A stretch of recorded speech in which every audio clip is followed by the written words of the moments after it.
Sejam bem-vindos a mais um vídeo aqui no meu canal. Oi, eu sou a Amanda Silveira e hoje eu quero falar com vocês sobre um tema muito especial, que é sobre a constância espiritual, sobre essa geração morna que nós temos vivido nos dias de hoje. E isso é muito triste, mas no que depender de mim, essa geração vai sair dessa mornidão para entrar na fase de fervor espiritual.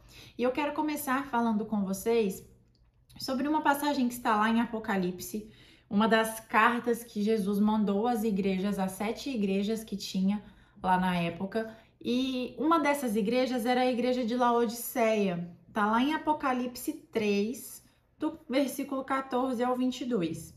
A passagem diz assim: E ao anjo da igreja dos Laodicenses escreve: Estas coisas diz o Amém, a fiel e verdadeira testemunha, o princípio da criação de Deus. Eu conheço as tuas obras, que não és nem frio e nem quente. Eu gostaria que fosses frio ou quente. Então, como tu és morno e nem frio e nem quente, vomitar-te-ei da minha boca. Imagina você ouvir de Jesus que ele está com ânsia de você. Isso é algo muito pesado. E é isso que tem acontecido nas gerações de hoje. As pessoas, elas não têm nem sido fervorosas, nem têm sido frias. Elas simplesmente acham que por estar ali no básico, no raso, aquela mornidão, indo na igreja todo domingo, né, apenas uma vez ali na semana que tá tudo bem, mas não tá. A constância espiritual, ela vem de você ter disciplina todos os dias, buscar ao Senhor todos os dias, né? Você ter a sua intimidade, você ir no seu quarto secreto diariamente. Se a gente pegar lá no início, Gênesis, lá especificamente em Gênesis 3:8, fala que Deus ia no jardim no fim do dia para conversar com Adão. Olha esse privilégio. Deus, ele busca a comunhão com ele. Ele vem atrás de nós todos os dias. Se você pegar todos os livros do Antigo Testamento, é Deus indo atrás do homem. É o homem fazendo coisas erradas, coisas mal aos olhos do Senhor, pedindo perdão, se arrependendo, e Deus vai, volta, perdoa seus pecados e continua para ter essa comunhão com o homem. Então esse é o anseio de Deus, é ter comunhão conosco. Agora, imagina se eu sou uma pessoa que tem uma certa constância espiritual e de repente eu deixo de ter. Ali, num leve momento eu paro de ter, paro de ouvir a voz de Deus. Pega o caso de Abraão. Se você for lá em Abraão, tá em Gênesis 22. Se você pegar aqui, ó, vou pegar na outra Bíblia, na versão NVI, essa aqui, ó, tá? A outra que eu li é a versão King James, essa aqui é a NVI. Tá escrito assim: Deus pôs Abraão à prova, dizendo-lhe: Abraão. E Abraão respondeu: Eis-me aqui. Então disse Deus: Toma seu filho, seu único filho Isaque, a quem você ama, vá para a região de Moriá, sacrifique-o ali como holocausto num dos montes que lhe indicarei. Olha isso. Como Deus mandou Abraão sacrificar o único filho dele. Ele ouviu Deus falar isso. Agora imagina se enquanto Abraão leva seu filho, amarra seu filho para ser sacrifício, se ele deixasse de ouvir a voz do Senhor, se ele deixasse de orar, se ele deixasse de meditar na palavra que Deus deu para ele sacrificaria seu filho. Mas não foi isso que a palavra disse. Lá mais adiante no versículo 11 diz: Mas o anjo do Senhor chamou do céu: Abraão, Abraão. Eis-me aqui, respondeu ele. Não toque no rapaz, disse o anjo. Não lhe faça nada. Agora sei que você teme a Deus porque não me negou seu filho, seu único filho. Gente, isso aqui é uma prova de constância espiritual. Isso aqui é uma prova de intimidade com Deus e de algo fervoroso e totalmente longe dessa geração morna. E assim era Abraão. Abraão era um homem de fé. Ele é considerado nosso pai da fé porque ele teve muita fé. Ele ouviu a voz de Deus e continuou ouvindo. E é isso que nós precisamos fazer. Nós precisamos nos relacionar com ele. Gente, Deus é uma pessoa. Deus, ele precisa de ter relação. Ele é alguém relacionável. E esse é o grande propósito dele, que nós tenhamos essa intimidade com ele. Intimidade com Deus vivo, com Deus pessoal. Só que essa relação, ela tem que ser mútua. Ela não pode ser algo simplesmente da parte dele. Nós precisamos nos achegar a ele. A Bíblia também fala disso. Quanto mais nós nos achegarmos, quanto mais nós nos entregarmos a ele, mais ele se entrega para nós. Você acha que se você não se entrega para ele, ele vai se revelar para você? É impossível. Ele é um Deus de reciprocidade também. Então nós precisamos buscá-lo para que ele nos busque também.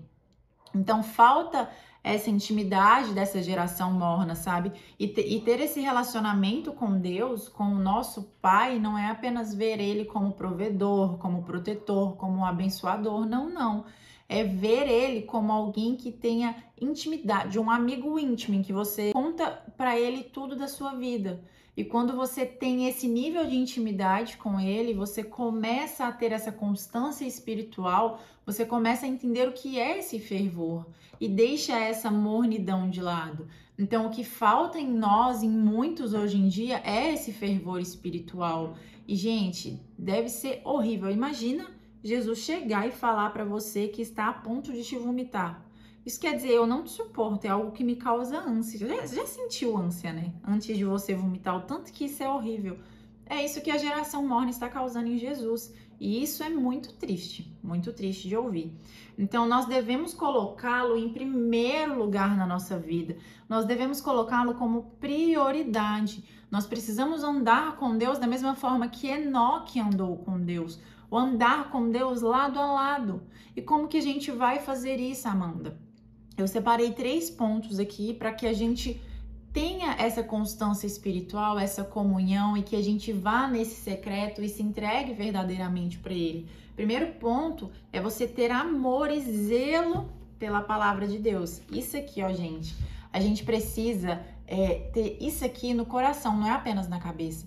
Não é ler a Bíblia 10 vezes e falar e se gabar que leu, e não adianta de nada se você não tiver ela no seu coração. Então é você tê-la no seu coração, praticá-la, viver a palavra dia a dia. Ela é um livro sobre Deus. Do início ao fim, a Bíblia retrata sobre Jesus.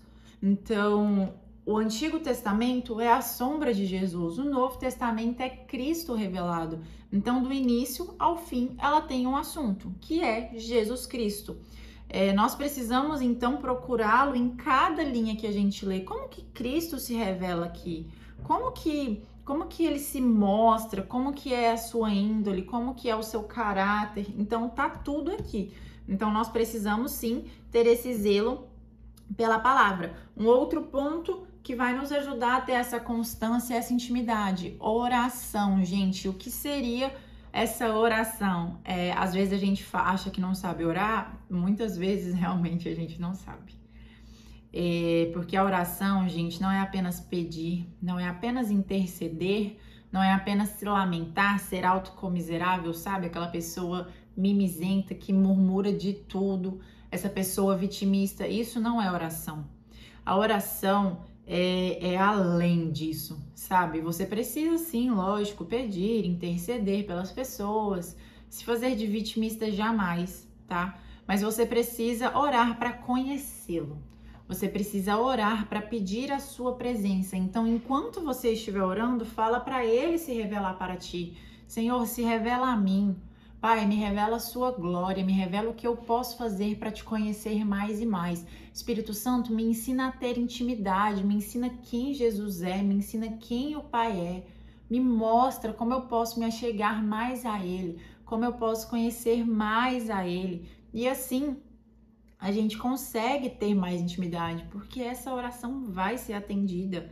Agora, quando Mateus 6,6 fala sobre entrar no quarto e fechar a porta, né, que ali é o seu lugar secreto, eu costumo dizer que o nosso lugar secreto é qualquer lugar que a gente se feche, apenas a gente e o Pai, apenas isso. Seu lugar secreto pode ser no carro, pode ser no banheiro do seu trabalho, pode ser no banheiro da sua casa, pode ser o seu próprio quarto, pode ser aonde você estiver, que você mergulhe ali na presença dele e ore fervorosamente. Então, o nosso secreto está dentro de nós e não em lugares externos. O nosso secreto está aqui, ó, no nosso coração. E um terceiro ponto aqui para a gente crescer espiritualmente nessa constância espiritual, para a gente deixar de ser morno, é a adoração. Adoração não é apenas louvor, adoração vai além disso. Você arrumar a sua casa é um tipo de adoração. Você cuidar do seu marido, cuidar dos seus filhos é um tipo de adoração. Você ajudar ao próximo é um tipo de adoração.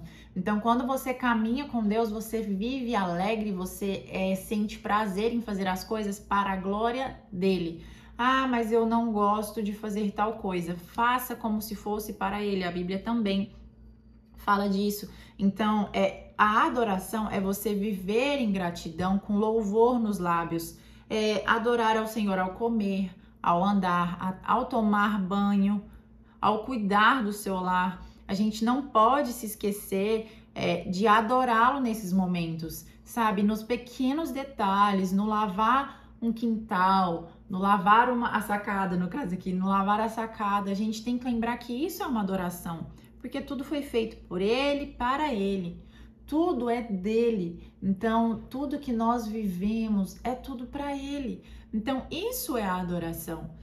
E o que nós não podemos nos esquecer, muitas vezes, pessoas que produzem conteúdo, tipo eu, por exemplo, que produzo conteúdo sobre esse tema, falo de Deus, falo de espiritualidade, muitas pessoas fazem e morrem secos da presença dele. Por quê? Porque elas estão fazendo para Deus e elas não estão tendo comunhão com Deus. E isso é muito triste também, porque as pessoas se esquecem que o seu primeiro ministério é dentro do seu lar, dentro da sua casa e a sua comunhão com ele, a sua intimidade. Então, de nada adianta eu vir aqui falar sobre esse monte de coisa para vocês e não ter essa intimidade com ele e apenas fazer para ele.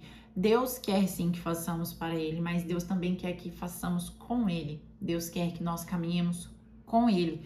Então, oro para que nós todos, essa geração morna se levante, que ela tenha essa paixão em caminhar com Deus.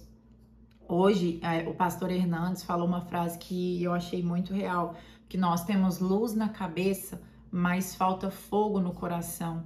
Então, o que quer dizer isso? A gente busca conhecimento em cima de conhecimento, coisas de teologia, a gente quer saber de todas as histórias, a história da igreja, quem é certo, quem é errado, que a minha religião é a certa, a minha religião é errada, a minha fé não sei o quê. Gente, parem com isso.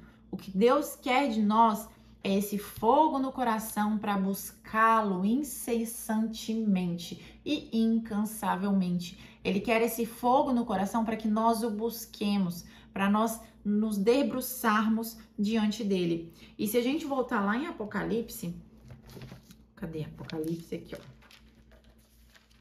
Continuando, ele fala, depois que vomitar-te-ei, né? Ele fala, porque tu dizes, eu sou rico, cheio de bens, não tenho necessidade, mas não sabes que é um desgraçado e miserável, pobre e segue nu. Aí ele continua, aconselho-te comprar de mim, compre de mim o ouro para que tu seja rico, as vestes brancas para que te vistas e a vergonha, e que a vergonha da tua nudez não apareça, e que unjas teus olhos com colírios para que possas ver. Então não adianta nada você falar se você não compra dele, se você não anda com ele. É isso aqui que ele está dizendo. E aí ele continua, a todos os que eu amo e repreendo e castigo, sê zeloso, portanto, e arrepende-te. Então seja zeloso, tenha zelo, tenha cuidado por Deus, tenha cuidado pela sua palavra e arrepende-te. Arrepende-te enquanto é tempo, porque quando ele voltar, gente, quem sobe são os fervorosos de coração. Quem sobe é quem realmente se entregou à vida dele, não apenas uma pessoa que tem uma fé de performance, uma fé para que os outros vejam. O que é salvo é quem tem realmente a verdadeira comunhão com ele, é quem aceitou Jesus, mas segue seus princípios, segue seus caminhos, uma pessoa fiel à palavra de Deus, uma pessoa fiel a Jesus Cristo. E aqui ele continua, eis que estou à porta e bato. Se alguém ouvir a minha voz e abrir a porta, virei a ele, cearei com ele e ele comigo. E ao que vencer, permitirei que se assente comigo no meu trono, assim como eu também venci e estou assentado com meu Pai em seu trono. Olha que coisa mais linda. Ele está à porta e bate todos os dias. Ele não gira a maçaneta e ele nem mete o pé na porta. Ele simplesmente bate. E basta você convidá-lo a entrar. E não deixar com que essa mornidão te atrapalhe. Que você busque incansavelmente ser acesa pelo fogo do Espírito Santo. Que você busque incansavelmente conhecer a palavra de Jesus. Porque essas igrejas aqui, ó, Todas eu acho que não nem existem mais. E elas estão morrendo pela seguinte coisa: aquele que tem ouvidos, ouça o que o Espírito diz às igrejas. Elas não estão ouvindo o que o Espírito Santo diz.